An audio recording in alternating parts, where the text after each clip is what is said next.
everybody, welcome back to The Tomb and another More from the Tomb review. In this review, I will be talking about NFT cursed images. This just came out on digital last week to rent and purchase, and I have a few thoughts on it, let's just say that. Before we dive into that, just make sure you subscribe, hit the bell, share, like, all those things that you're supposed to do. Thank you so much for anybody who watches these or listens to the audio version of the podcast. I truly appreciate it. All right, let's dive into NFT cursed images. A group of crypto-savvy friends begin experiencing strange occurrences after buying into a cursed NFT collection. This is written and directed by Jonas Odenheimer. It stars Najarra Townsend, David Wayman, Mariah Nonnemacher, and others. Like I said, this just came out on VOD last week. There are strong moments to this movie, but then there are not so strong moments to this movie. This movie, as it says, is a group of friends. Before we get to our friends, we have this cold open with someone trying to escape something. We don't know what it is, and they ultimately come to their demise from some creature. But then we move to this group of friends. They're hanging out, kind of just having some drinks. It's like a Friday, Saturday night, whatever it might be, hanging out, and they start talking about NFTs, cryptocurrency. Hey, have you heard about the cursed NFTs? And they're like, what? What is that? Talking about it, and what happens? One of the group gets a collection of these cursed NFTs sent to them.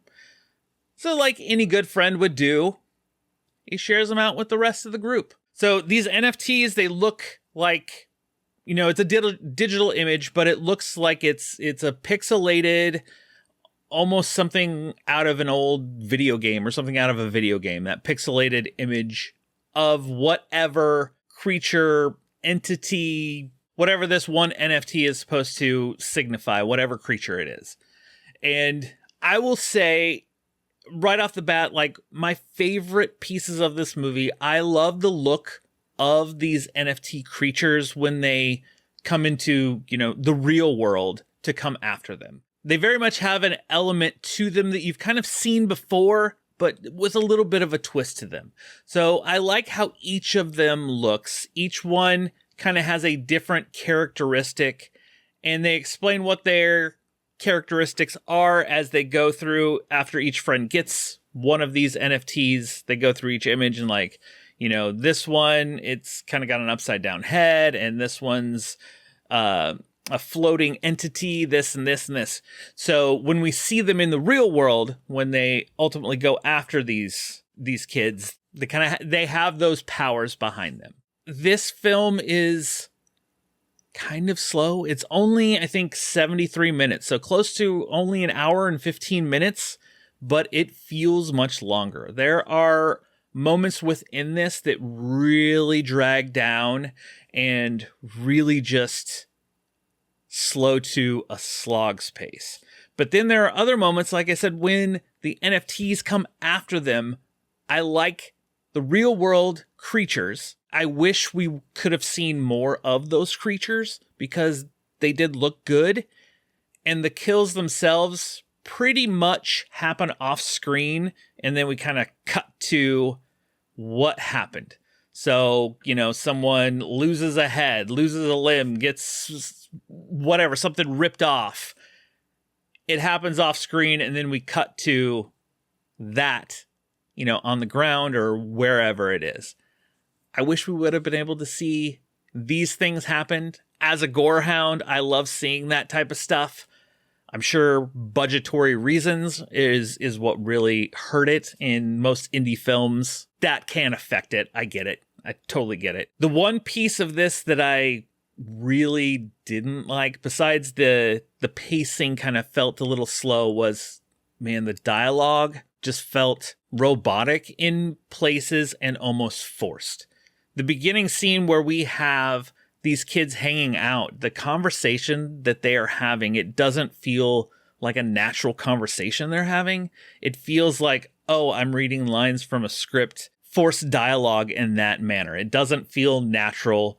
I mean, my friends and I don't sit around talking cryptocurrency like this, but, you know, these younger kids might. Who knows? I am old man Brad, so, you know, we don't talk about that stuff.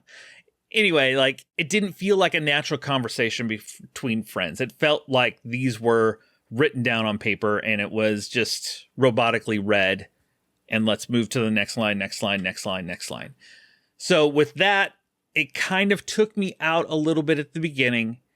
I got a little more into it as we went along, but then, you know, the film goes up and down, up and down, up and down until they finally figure out, oh, this is how we can defeat these NFT curses. It's a curse. This is what we have to do to defeat it. And do they? I don't know. I'm not going to spoil that because if you want to go check it out, I'm going to I don't want to spoil it. Overall, I didn't hate my time watching it. I can't give it a full recommend because there was just so many pieces of it that I didn't fully love, like especially the pacing, the dialogue, and the delivery of a lot of that. I liked the creatures. I wanted to see more of them. I wanted to see more of the kills. I mean, it probably won't be a movie that I watch again.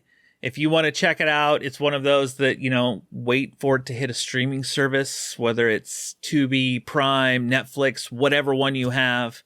Wait to see if it hits that if you want to check it out. Other than that, NFT Cursed Images was okay. Wasn't great. I can't give it a full recommend. Well, thanks for listening to my thoughts on NFT Cursed Images. I hope you enjoyed this video and you like all the rest of the videos I do over here on the channel. I'll be back soon with a brand new one very soon.